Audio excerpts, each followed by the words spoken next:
Olá pessoal, sejam bem-vindos ao nosso vídeo de hoje. Nos ajude a chegar a 1000 inscritos, se inscrevendo no canal e deixando seu like. No vídeo de hoje, você vai conhecer a história que se passou na floresta amazônica na década de 80. Era 1983, e dois fazendeiros, Geraldo e Elias, se aventuravam cada vez mais próximo das margens da vasta floresta amazônica. Homens fortes e acostumados com o manejo bruto da terra, a ambição deles ia além das cercas de suas propriedades, era a floresta intocada e misteriosa que os chamava.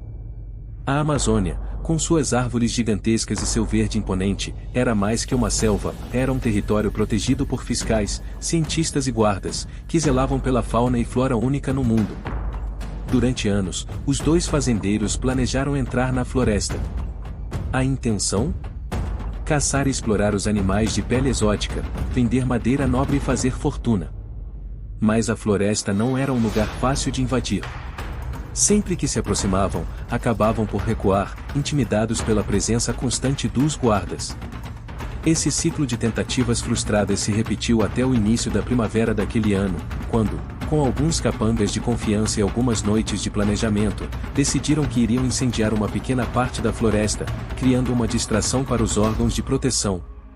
A ideia era simples, mas perigosa: ateariam fogo em uma área afastada e, enquanto todos estivessem ocupados contendo as chamas, eles adentrariam a floresta em busca dos animais raros que tanto desejavam. Com galões de gasolina escondidos, aguardaram o cair da noite. Quando todos os guardas pareciam descansar, deram início ao incêndio em um ponto isolado. As chamas rapidamente se espalharam, pintando o céu noturno com um tom avermelhado. O calor e a fumaça logo foram percebidos, e o tumulto começou. Equipados com rifles e com seus capangas, Geraldo e Elias aproveitaram o caos e adentraram a mata. A princípio, tudo era como eles haviam sonhado. A densa vegetação os envolvia, e a fauna parecia quase hipnotizante.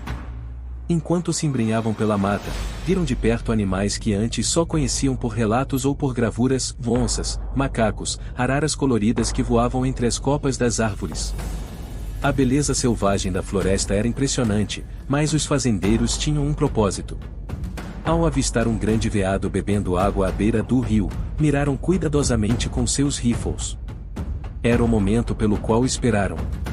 Foi então que ouviram um som que gelou seus ossos. Um rugido, profundo e quase sobrenatural, ecoou pela floresta.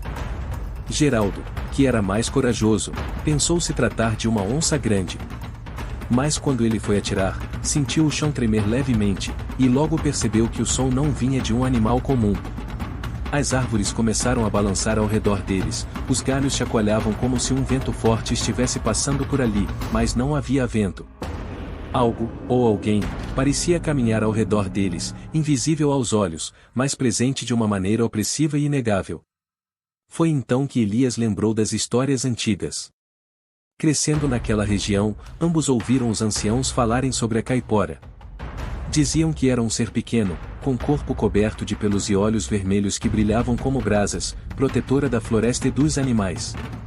Ela era conhecida por perseguir e castigar aqueles que ousavam caçar na mata. "Deixa esse bicho aí, Geraldo", Elias murmurou, já com o rosto pálido. "Isso aqui não é só uma floresta, é casa dela." Mas Geraldo, mais teimoso e cético, ignorou o aviso. "Histórias de criança, Elias. Isso aqui é bicho, só isso." Então, ele apontou novamente o rifle para o veado, mas antes que pudesse atirar, uma figura estranha surgiu na sombra das árvores. Ela era pequena, mas a presença era intimidante. Parecia ter forma humana, mas com um aspecto selvagem, quase como uma criatura híbrida entre homem e animal. Os olhos da criatura brilharam vermelhos, fixando-se diretamente nos dois homens. Paralisados pelo medo, eles ficaram sem reação. Então, em um movimento rápido, a criatura soltou um grito agudo que fez o sangue deles gelar e, sem demora, os animais ao redor começaram a se agitar e emitir sons estranhos, quase como um coro ameaçador. O veado, que até então bebia água tranquilo, desapareceu em um salto ágil. Desesperados, os fazendeiros começaram a correr na direção oposta àquela figura assustadora, mas a floresta parecia mudar ao redor deles. O caminho que haviam seguido para entrar parecia estar encurtando, as árvores pareciam se mover para bloquear sua saída. A cada passo, sentiam-se mais desorientados, e o som do grito da caipora ainda ecoava em suas cabeças. O medo crescia, tornando o ar denso e pesado. Após o que pareceram horas, finalmente encontraram o caminho de volta. Os dois fazendeiros saíram da mata, pálidos e ofegantes, cobertos de suor e terra. Seus rifles? Perdidos na fuga. Os capangas? Sumiram em meio ao pânico.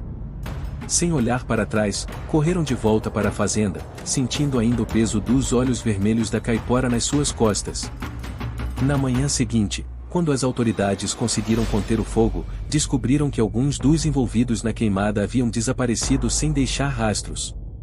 As histórias sobre a caipora ganharam força, e ninguém ousou tentar invadir a floresta novamente. Meses depois do incêndio, as autoridades da Amazônia finalmente conseguiram rastrear a origem daquele desastre ambiental, e as suspeitas caíram sobre Geraldo e Elias, os fazendeiros.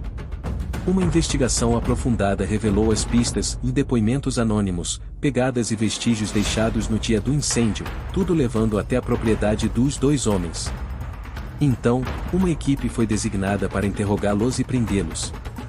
A notícia da iminente prisão chegou aos ouvidos de um andarilho, conhecido na região como Severino, que vagava de vila em vila e sabia de todos os rumores que circulavam nas fazendas.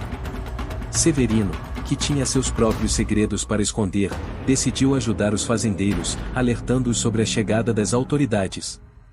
Com o pânico tomando conta, Geraldo e Elias tentaram uma última cartada e fugiriam antes que fossem capturados. Em um ato desesperado, os dois subiram em sua velha caminhonete e aceleraram em direção a uma rota pouco usada que cruzava a floresta. Mas o destino pareceu intervir de maneira estranha. No meio da estrada, a caminhonete deles foi parada por uma blitz inesperada. Sem alternativas, os dois saíram do veículo e correram para dentro da floresta, tentando despistar a polícia que estava logo atrás. À medida que avançavam, algo incomum e perturbador tomou conta do ambiente. Era uma quietude absoluta, como se a própria floresta estivesse em espera, observando seus passos. A cada passo que davam, sentiam uma presença, algo que os rondava, uma sombra que se movia de maneira inumana entre as árvores. Quando pararam para recuperar o fôlego, o vento se ergueu, fazendo as folhas e galhos balançarem com uma intensidade que parecia sobrenatural. O vento trazia consigo um som de chocalho, como um aviso ancestral que dizia: "Vocês invadiram o território sagrado." Foi então que, da escuridão entre as árvores, a caipora apareceu. Seus olhos vermelhos brilhavam no escuro, e sua figura pequena e ágil era acompanhada pelo silêncio aterrorizante que envolvia toda a floresta. Ela olhava diretamente para os dois, e parecia carregar toda a fúria das criaturas que eles haviam ameaçado. Os caçadores, petrificados, tentaram correr, mas cada movimento era inútil. A caipora parecia se multiplicar, a cada árvore ou arbusto, lá estava ela, observando e aterrorizando os homens, que gritavam em pânico, pedindo por socorro. Enquanto corriam e tropeçavam, Geraldo e Elias imploravam para que a polícia os encontrasse, agora preferindo ser presos a permanecer naquele inferno verde e sombrio. Mas a caipora os empurrava cada vez mais fundo na floresta, usando o próprio ambiente para tornar a fuga impossível. Quando o som das vozes e sirenes se aproximava, ela desaparecia, como se apenas os deixasse sentir um breve alívio antes de reaparecer novamente, levando-os a um desespero ainda maior. Finalmente, os gritos dos dois homens chamaram a atenção da equipe de busca. Ao seguirem a direção dos gritos desesperados, as autoridades chegaram a um ponto onde acreditavam que encontrariam os fugitivos. Mas, para sua surpresa, não havia ninguém. Apenas a floresta silenciosa e intacta. Eles vasculharam a área durante horas, chamando por ambos, mas os dois homens pareciam ter sido engolidos pela mata. As buscas se estenderam por 3 dias. Durante esse tempo, os oficiais ouviram sons inexplicáveis na mata, e alguns deles relataram sentir uma presença estranha, como se estivessem sendo observados. No final, sem pistas, os dois fazendeiros foram oficialmente considerados desaparecidos, e o caso foi encerrado como uma tragédia. A história logo se espalhou pela região, e a lenda da caipora ganhou ainda mais força. Para os moradores, não havia dúvida de que Geraldo e Elias haviam sido punidos pela protetora da floresta, um aviso para todos aqueles que ousassem invadir e destruir a Amazônia. As autoridades, céticas por natureza, custaram acreditar nessa versão, mas, no fundo, sabiam que algo maior, algo inexplicável, guardava a floresta. Se você gostou do vídeo, não se esqueça de se inscrever e deixar seu like. Para você é apenas um clique, mas para nós, é muito importante sua participação. Muito obrigado e até o próximo vídeo.